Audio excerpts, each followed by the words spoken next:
Halo, kita ketemu lagi. Sekarang kita berada di em, untuk pembahasan line direction dominance. Jadi garis masih masuk di dalam elemen dasar desain. Dalam sebuah garis itu ya, arah garis itu ada tiga garis utama yang mengarahkan ke sebuah garis. Nah, di sini ada horizontal line. Ya, horizontal itu yang mendatar seperti ini garisnya. Kemudian ada vertical line dari atas ke bawah. Kemudian ada line directionnya itu diagonal. Seperti ini ya, miring dia cenderungnya. Oke, jadi line directional itu adalah em, sebuah perasaan kuat, yang kuat dalam sebuah arah di dalam suatu desain. Ya, can set the tone or overall mood for the piece. Jadi line itu, garis itu bisa menciptakan mood-mood tertentu dalam sebuah karya. Sebagai contoh, dia itu mengekspresikan kekuatan ataupun mungkin rasa yang lebih tenang ataupun ada pergerakan yang seperti kayak cepat. Kita bisa lihat dari contoh yang diagonal ini ya. Diagonal ini saat kita melihat garis diagonal, arahnya diagonal, dia itu cenderung membuat feeling yang menimbulkan perasaan cepat, ada motion di dalamnya. Sedangkan yang horizontal ini cenderung lebih kayak tenang. Dan kalau yang vertikal itu yang dirasakan biasanya seperti kekuatan ataupun tegas. Kita baru berbicara tentang line direction, arah garis. Line direction dominance. When used repetitively, lines create a directional force. Jadi pada saat kita menggunakan garis itu secara berulang-ulang, itu ada kecenderungan lain lagi yang ditimbulkan ya. Ada seperti ini kita melihat garis yang diulang sedemikian rupa dengan arah yang sama ya dan pattern yang sama, ini akan menimbulkan seperti volume di dalamnya gitu. Volume dan dia itu seperti ada tekstur ya. Kita bisa merasakan tekstur juga di dalamnya. Jadi bisa juga digunakan sebagai meng-create emphasis. Ini seperti ini contohnya. Kemudian directional conflict, a change or break in line direction. Ini. Lalu directional conflict bisa juga jika dia tidak ada objek lain seperti ini ya, kita bisa membuat suatu komposisi, misalkan semua backgroundnya itu dia adalah diagonal, tetapi di tengah-tengah kita memberikan satu aksen sendiri, jadi ada konflik di dalamnya seperti ini ya, di mana arahnya itu berlawanan, diagonal tapi tidak sudutnya tidak se ekstrim yang background dan em, terdapat juga garis yang tebal dan tipis di dalamnya. Jadi ini bisa menciptakan focal point. Poinnya kita mau kemana, mau yang mana. Jadi kita bisa menciptakan itu. Avoid outlining the point of intersection or creates tension. Jadi itu meng-create suatu tensi-tensi tertentu ya, tension tertentu. Seperti di gambar yang sebelah kanan juga itu mencerminkan focal point-nya itu ada dia berbicara di pada titik ini. Oke. Ini adalah kumpulan garis yang menggunakan tinta ya, menggunakan tinta di mana kita akan sangat terasa focal point-nya itu berada di sini, area yang jauh lebih gelap. Line as value, garis sebagai untuk meng-create, menciptakan gelap dan terang. Ya, jadi pada saat garis-garis itu bersatu dan bersamaan, dia itu dapat menciptakan visual depth atau kedalaman secara visual. The illusions of volume through value gradation. Jadi melalui gradasi akan menciptakan ilusi-ilusi volume di dalamnya. Value is the relative degree of light and dark in a design. Jadi value itu adalah berbicara tentang gelap terang ya, gelap terang pada sebuah desain. Contohnya seperti ini, penempatan garis, ya, proximity dan size create value. Dari sini yang kita hanya single line, kemudian kita tambahkan garis vertikal, ini diagonal, ditambahkan vertikal, lalu ditambahkan lagi horizontal, dan ini ditambahkan lagi garis diagonal di antara yang jarak yang lebih lebar menjadi lebih tipis, diulang berkali-kali sehingga akhirnya didapati kesan value-nya lebih terasa. Compress and expanded space. Nah, ini sama halnya dengan value ya masih ya. Jadi di mana jarak itu juga mempengaruhi ilusi hasil gambar yang diciptakan.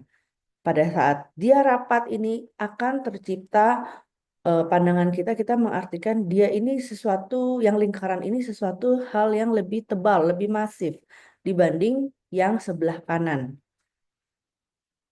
Compressed and expanded space sama juga halnya. Jadi secara ruang juga itu kita bisa merasakan di mana yang lebih padat itu akan jauh terasa lebih dalam, lebih sempit dibanding yang tidak sepadat yang gelap. Ini contohnya untuk beberapa karya, karya dari Hiroyuki Doi. Shading techniques. Nah, ini untuk penerapan garis, di mana garis yang mau diterapkan itu akan digunakan sebagai shading atau eh, bayang ya untuk menciptakan bayangan. Nah, ini dia itu memiliki beberapa teknik. Pertama ada hatching, cross hatching, dan juga stippling. Oke. Hatching itu dilakukan berulang kali tetapi dalam satu arah yang sama. Ya, entah itu dia diagonal ataupun horizontal ataupun vertikal, tapi diulang dengan menggunakan line direction yang sama. Kalau horizontal horizontal semua, kalau diagonal diagonal semua, dan juga jika vertikal ya vertikal semua, gitu.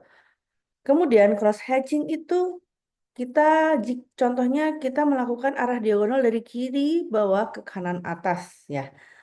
Gitu. Lalu dibuat arah sebaliknya dari kiri atas ke kanan bawah. Jadi ada overlapping di sini. Ini teknik shadingnya. Kemudian ada the act of stippling. Ya. Jadi ini kalau stippling ini involves covering an area with dots. Jadi dia menggunakan dots ya. Misalkan seperti ini. Ini adalah penerapan dari stippling teknik untuk menciptakan shading. Contoh aliran yang stippling ini dalam sebuah seni itu ada pointillism ya. Pointillism di sini banyak menggunakan teknik stippling. Kemudian ada scribbling. Has many different names and techniques such as scumbling, circling, squircling. Basically, this technique involves shading, uses random strokes or circular strokes. Jadi, kalau scribbling itu ada satu, dua, tiga. Ada tiga penamaan teknik ya yang berbeda-beda. Bisa scumbling, bisa circling, melingkar-lingkar, ataupun swirling ya secara acak. Nah, itu beda-beda. Lalu ada blending. Blending biasanya kita kalau jika kita menggunakan pensil, arah pensilnya itu kita membuat derajatnya lebih rendah lagi. Nah, di sini yang paling populer biasanya dalam menggambar gitu ya, menggunakan teknik shading yang digunakan adalah blending. Seperti ini. Jadi ini dikenal juga dengan smooth shading karena memang paling populer dan paling mudah dalam penggunaannya. Line system di sini ya, hatching satu arah, yang di sini kebetulan yang digunakan adalah vertikal, kemudian cross hatching, lalu ini stippling. Inilah perbedaannya dalam menggunakan teknik, sudah perpaduan teknik, kemudian ada juga line directional tentunya di dalamnya, dan ada juga eh, value di dalam sini semua. Nah, density ya. Density ini lebih em, masuk ke eh, ketebalan dari si hasil garisnya. Hasil garisnya itu density. Kalau frekuensi, pengulangan dari garis itu. Pengulangannya seberapa banyak. Cross-hatching build up tone in layers of parallel lines. Nah, seperti ini ya contohnya ya. Bisa menciptakan layer atau lapisan-lapisan dari garis-garis yang paralel. Ini adalah contoh karya em, dari Paul Canmus. Nah, di sini dia menggunakan cross hatching, ada juga di sini ya kebanyakan dia menggunakan stroke cross hatching pada teknik shadingnya. Nah, untuk teknik shading itu apa sih tujuannya menerapkan teknik shading? Itu adalah untuk membuat volume dari karya tersebut. Coba kita bayangkan jika gambar manusia ini ya, seorang laki-laki ini, kita tidak terapkan teknik shading di dalamnya. Pasti tidak akan timbul atau muncul kesan volume dan dia hanya terkesan flat saja. Ilusinya tidak bermain. Stippling, build up tone in areas of dots of different density and frequency. Ini contoh penerapan stippling dengan ada density dan juga frekuensi. Ini ada density, ini adalah frekuensi ya. Frekuensi jauh lebih seberapa banyak kita menggunakan si dots tersebut. Sedangkan density ini lebih ke arah jaraknya. Stippling. Nah, ini tadi ya seperti yang saya bilang tadi, pointillism. Nah, ini penerapan biasanya ini pada seni tato. Ini cukup populer ya. Dan di mana kita lihat di sini, ini kan media yang digunakan adalah kulit manusia dan dia itu pasti sifatnya hanya dua dimensi. Tetapi pada saat kita menerapkan teknik shading di dalamnya dengan menggunakan shading stippling, mata kita bisa terilusikan seperti yang gunung ini, gambar gunung, dia itu terlihat seperti dua dimensi. Ini contoh-contoh karya dari mahasiswa ya, penerapan teknik. Kalau ini perpaduan antara hatching, ya, hatching dan stippling. Ini juga, kalau ini hanya hatching saja, oh ada stippling di dalamnya sini. Ini cross hatching, stippling. Lalu ada apa di dalamnya? Ada frekuensi, ada density juga di dalamnya ya. Oke. Nah, ini perpaduan yang tadi, scrambling, yang teknik tadi itu. Mari kita lihat dulu. Nah, perpaduan ini, scribbling. Scribbling ya. Nah, ini scribbling. Ya, scribbling, pointillist, atau scribbling. Sorry, ya pointillist ya. Terus ada hatching. Ini sama. Nih, scribbling, pointillism, hatching, ada cross hatching juga. Oke. Oke, sekian dari pertemuan tentang line directional. Eh, Sekiranya dapat menjelaskan dan dapat dimengerti untuk kita bisa memahami karya seni dan teknik-teknik yang digunakan. Terima kasih.